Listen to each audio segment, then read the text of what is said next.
Bon, on va faire 4, 5 et 6. Alors, plutôt que de vous m'énerver totalement, comme à chaque fois, parce que clairement, je vais encore m'énerver, même si, bon, il y a quand même des choses positives. Ça veut dire, hein, il y a quand même eu un bel effet de l'épisode 6. Voilà, le final est pas mal. On part de loin, mais bon, c'est pas mal, c'était à l'idée du pouvoir de l'amitié. Alors, voilà, même si je trouve comment c'est fait, mais les effets spéciaux étaient bien faits et tout ce que tu veux. Mais tout le reste, c'était de la merde.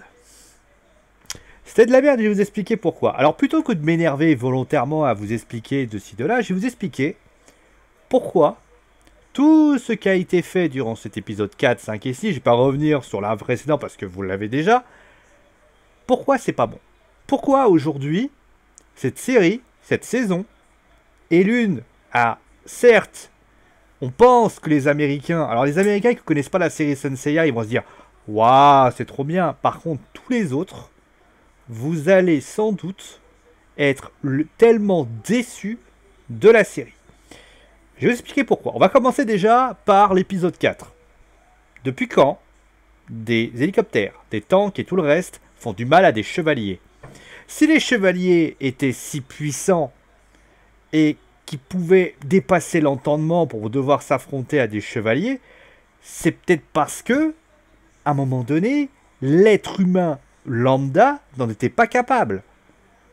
C'est-à-dire qu'un chevalier d'argent, un chevalier de bronze et un chevalier d'or sont tellement au-dessus d'un être humain que c'est même pas envisageable de pouvoir tenter ça. Alors, soit c'est pour montrer les techniques, mais c'est déjà le cas. Je rappelle que les 4 gars ont quand même affronté les autres, on les connaît, mais la réalité, même si elle est difficile à dégager, c'est que là, clairement, l'épisode 4, il n'a servi à rien. C'est un épisode où on a simplement montré waouh, le bouclier du dragon, il est fort. Oui, on l'a vu dans l'épisode 3. Waouh, le signe, il est puissant, il fait des poussières de diamants. Waouh, et ouais, c'est pour la solidarité.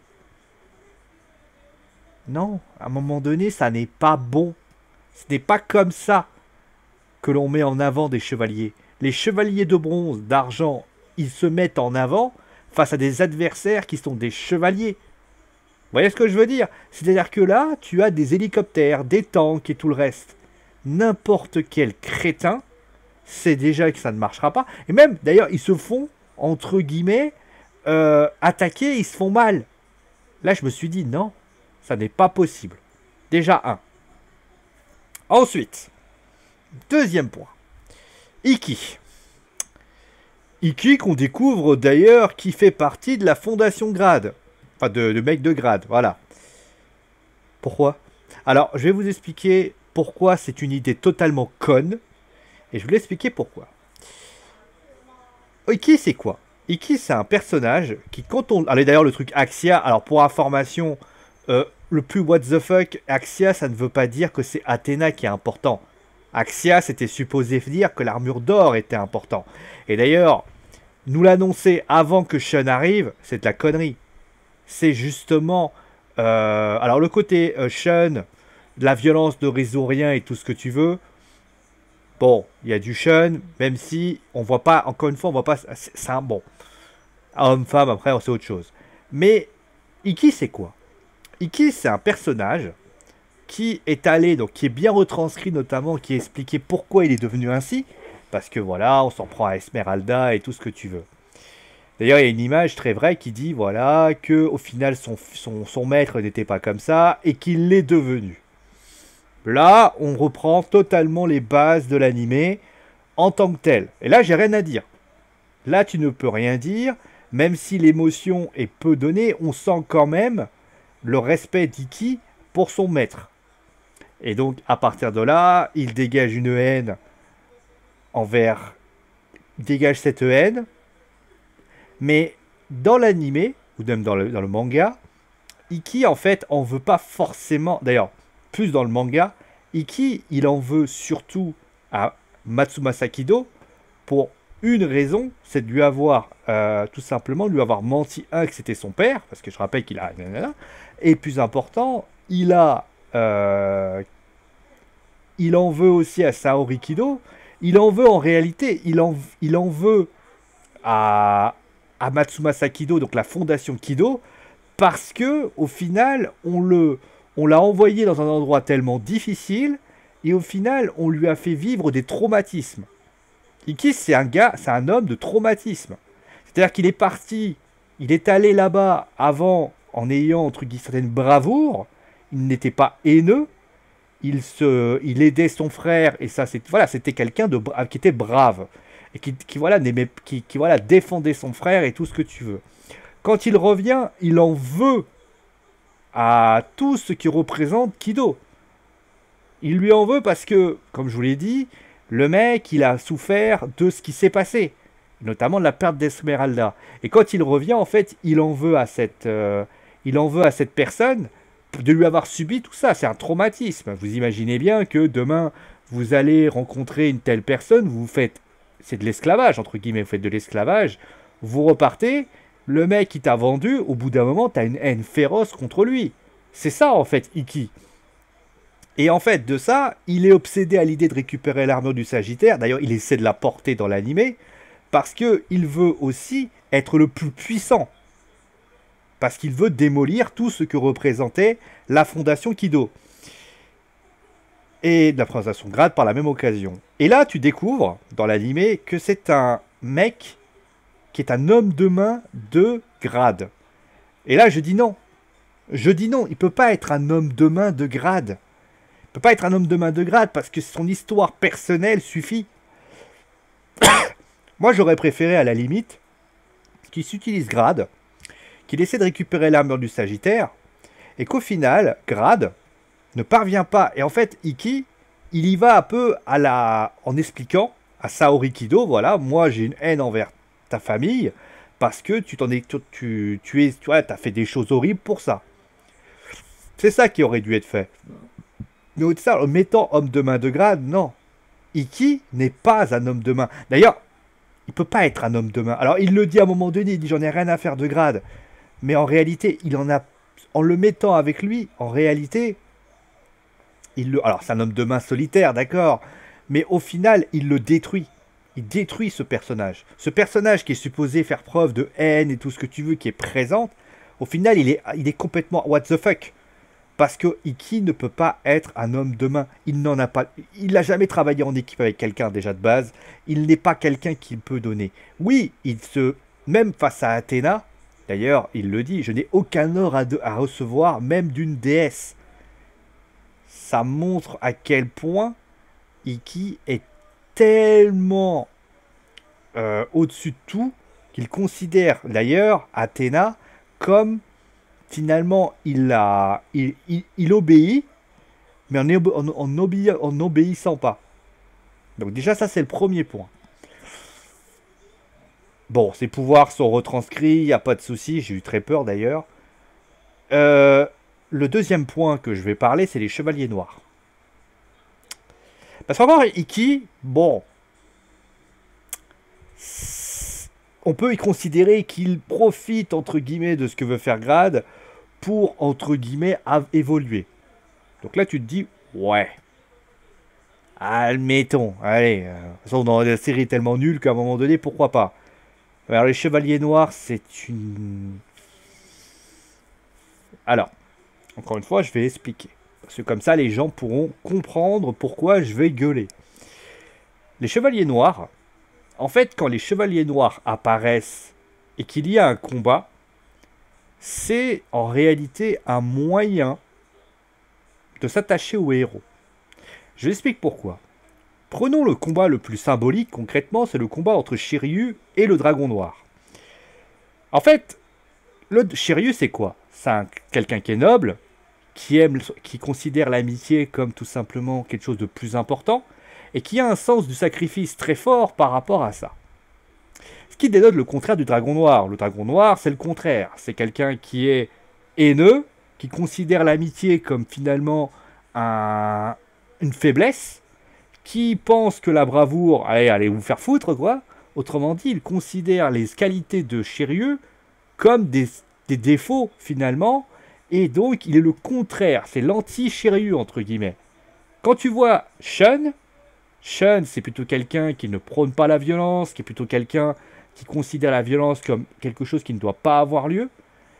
Et au final, Shun, donc le Andromède noir, il est considéré comme un personnage relativement haineux et agressif. Agressif, ce qui n'est pas Shun. Pégase, lui, c'est plus... D'ailleurs, le Pégase noir en est le parfait exemple. Le Pégase noir, c'est l'archétype du personnage. On va dire là où Seyar, c'est plutôt celui qui est courageux, qui... vous voyez, par exemple, son Pégase noir, c'est un coup en traître. Vous voyez la différence? Même si on les connaît pas trop, on finit par comprendre. Et finalement, le dernier, Yoga, c'est un peu c'est peut-être le personnage le plus particulier, parce qu'ils ont un peu une dignité ensemble, mais on comprend pas tout. D'ailleurs, ils donnent l'information à Iki. Donc vous voyez, j'ai fait les 4 personnages. Et chaque personnage, concrètement, comme on a leur antithèse de l'autre côté, tu as le sentiment d'avoir une confrontation d'identité, de personnalité. Et le plus beau combat, ça reste celui de Shiryu, parce que Shiryu, finalement, grâce à ses qualités, finit par faire venir le dragon noir, et au final, on se dit même, en fait, on s'est attaché à eux. Dans l'anime, dans la série, qu'est-ce qu'ils font? Ils font des espèces de robots, avec notamment Cassius. Déjà, alors, il faut quand même rappeler qu'ils ont le même visage. Était-ce compliqué de faire 4 visages? À la limite, moi j'ai envie de te dire, que Shun et Yoga, les signes noirs et Andromède noir, c'est vrai que c'est pas terrible. Mais au final, on aurait pu, à la limite, les faire s'attaquer entre eux. À la limite, avoir 3, voilà. Mais alors, pour Pégase, et donc Pégase c'est encore plus important, parce que Pégase, concrètement, c'est lui qui permet notamment les fameux points étoilés, et qui notamment, et Shiryu, c'est encore plus important. Et là, tu te retrouves avec des robots, parce que c'est des robots, qui ont été rattrapés par grade. Donc le côté mythologie, on s'en bat les couilles, qu'on soit clair là-dessus. Et donc au final, ça t'enlève totalement l'identité de la série, l'identité de l'animé. Les Chevaliers Noirs, en fait, sont des espèces de robots qu'on a utilisés et qui ont juste augmenté leur puissance. Alors, dans une série américaine, ça peut passer. Mais dans un animé originaire du Japon, non. Parce que là, tu es en train de manquer de respect à la série. Tu as manqué de respect à l'animé. Tu es en train d'oublier ce qu'étaient les forces. Si on a fait des Chevaliers Noirs, c'est pas juste pour faire des Chevaliers Noirs. C'est parce que il fallait qu'on s'attache. En fait, on s'était attaché aux héros déjà. Quand ils ont fait... D'ailleurs, Seiya a été celui qu'on s'est attaché très vite pour la simple et bonne raison. Et Shiryu également. Mais là, on amplifie encore la chose. La réalité, elle est là. Et d'ailleurs, la solidarité, tout ce que tu veux, est très forte. D'ailleurs, le côté yoga qui est un peu solitaire est aussi démontré, parce que c'est quand même celui qui, a priori, à un moment de l'animé, est celui qui est sans doute le plus puissant des 4 chevaliers qui sont proposés. Mais là, dans la série, on oublie tout ça. L'aspect mythologique, non, c'est juste des mecs lambda. Alors que ce ne sont pas des mecs lambda. Les Chevaliers Noirs ne sont absolument pas des mecs lambda, c'est même des personnes qui ont une importance capitale sur l'évolution des personnages. Parce que finalement, on finit par s'attacher à eux. Et même d'ailleurs le Dragon Noir, on finit par s'attacher à lui. Mais au lieu de ça, non. Surtout qu'ils reprennent un peu le système de l'animé, c'est-à-dire que Seyar, à partir de là, il se prend un violent coup et il finit au sol, il fait tout ça. Qu'est-ce qui coûtait de mettre des vrais chevaliers noirs et que, en amplifiant la chose, Seyar se retrouve avec des plaques noires partout. Et là, à ce moment-là, tu te rends compte qu'il y a les points étoilés, ça aurait été bien. Le côté tragique de la situation. Non, il n'y a rien. Non, voilà. Je veux bien qu'on essaie de amplifier les choses, parce que 6 épisodes, voilà, alors qu'on avait je sais pas combien d'épisodes dans la série anime, dans l'animé original, je veux bien. Mais il faut pas non plus faire oublier que 6 épisodes, ça doit pas faire oublier ce qui se passe. Enfin, moi, c'est l'impression que j'ai. En tout cas, voilà où je voulais en venir. C'est clairement les Chevaliers Noirs. Non. C'est voilà, Iki qui devient amant. Je vais expliquer pourquoi. Les Chevaliers Noirs. Le final est bien parce qu'il est assez épique. Il y a pas mal d'effets spéciaux. Après, c'est épique parce qu'il y a de l'effet spéciaux. À un moment donné, d'ailleurs, ils vont lancer un petit. D'ailleurs, il y a un truc que je comprends pas. C'est qu'ils vont dans un domaine. Ils vont. Seyar, à un moment donné, dit une phrase. Il dit comment tu oses toucher ta sœur. Et à ce moment-là, bien évidemment, on pense à Seika. À ce moment-là, il peut très bien dire Seyar, voilà, moi j'ai perdu ma sœur, mais moi j'ai. Vous voyez, on aurait eu une confrontation. Mais au lieu de ça, non. Pas de confrontation. Pas de haine. En fait, Iki, il frappe sa sœur, d'ailleurs il l'a fait défoncer. Bon, à la limite, pourquoi pas? Parce que ça fait un peu penser à Andromède. Mais, tu vois, ce moment-là, il aurait dû être surutilisé. Parce qu'après, ils font les chaînes nébulaires et tout ça. C'est de l'animé, donc on va pas se contirer là-dessus. Mais c'est quand même une énorme déception. Je suis quand même extrêmement déçu de ce qui a été proposé. Donc le bilan de la série, finalement, il est catastrophique. Il est catastrophique parce que au final, on veut. Moi, encore une fois, j'ai rien contre l'idée que tu veuilles changer les choses dans la série. Tu veux faire une série avec tes propres valeurs, il n'y a aucun problème. Mais il faut faire attention parce que on dit souvent oui, mais les fans, ils sont importants, ils ont besoin de ça. Pas de problème. Mais le souci, c'est qu'il faut faire très attention aux éléments moteurs. Que tu veuilles à un moment donné, quand par exemple Resident Evil 2 prend la décision de changer, de faire un remake. Ils font un remake, mais ils modifient certains points de manière... Mais ça n'enlève pas la qualité de la série. Parce qu'au final, tu te dis, c'est bien ce qu'ils ont fait. Quand tu essaies de faire un... Ils vont faire un FF7 remake à un moment donné, et qu'ils vont rajouter des choses, il faut que tu gardes les éléments les plus importants. Parce que tu peux pas faire quelque chose comme ça. Et quand tu regardes tous les épisodes, il y a que des... En fait, ils font des choses qui sont pas bons. Le premier épisode, c'est un épisode X-Men. Non, à un moment donné, c'est pas ça. L'épisode 2, c'est peut-être celui qui s'en sort un peu le mieux, parce que voilà, il y a le combat. Mais alors l'épisode 2, voilà, tu as pas ce sentiment que... Alors, Yoga est un personnage très particulier, d'ailleurs. Alors, ils ont repris d'ailleurs le manga, comme quoi Yoga devait tuer Athéna, hein, pour information, pour ceux qui voudraient hurler. Mais, à partir de là, c'est plutôt le moment le plus intéressant.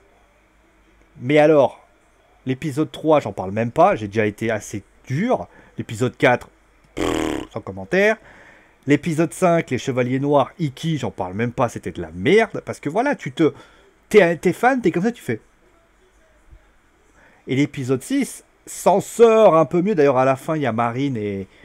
Comment il s'appelle le chevalier de je sais plus quoi, là, la croix d'argent, un truc comme ça. Le chevalier de je sais plus quoi, d'ailleurs. Le chevalier du dauphin, ou je sais pas quoi. Enfin, un chevalier. Et... Clairement, je sais pas s'ils feront une saison 2. A priori, par rapport à ce que j'ai vu, ils vont faire une saison 2. Mais alors, retrouver un peu l'essence de la série. Parce que là, la série, vous lui avez... Enfin, l'animé. Parce que l'animé, vous lui avez marché dessus. Je veux bien que vous fassiez plus court. Il n'y a aucun problème là-dessus. Je rappelle que Senkei Show a dû durer une dizaine d'épisodes.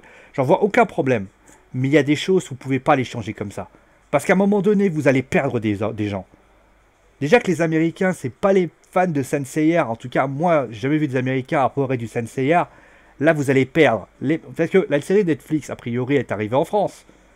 Tous les fans de Saint Seiya, vous pensez réellement, ils ont peut-être vu le premier épisode, ils vont pas en acheter la saison 2. Il faut faire attention à ça. Donc moi, de mon point de vue, je pense que c'est une erreur de la part des scénaristes qui ont voulu changer plein de choses, mais qui ont juste oublié que changer, c'est important. Dénaturer et manquer de respect à une saga, c'est dangereux. Parce que si les Japonais font la même chose, on leur taille dessus. Que tu veuilles faire une série on va dire, plus occidentale, il n'y a aucun souci là-dessus. Mais par contre, il faut faire attention. Voilà.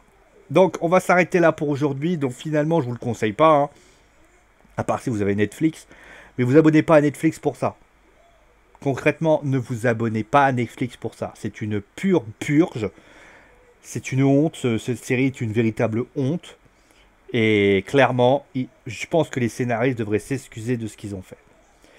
Allez, bisous tout le monde et à très vite. Donc, je rappelle, hein, que le Tour de France des clubs va continuer. Il y a déjà 3 clubs qui ont déjà été faits. Le 22 juin, donc hier. Donc je vais vous faire tranquillement les épisodes. Voilà. Bisous tout le monde et à la prochaine.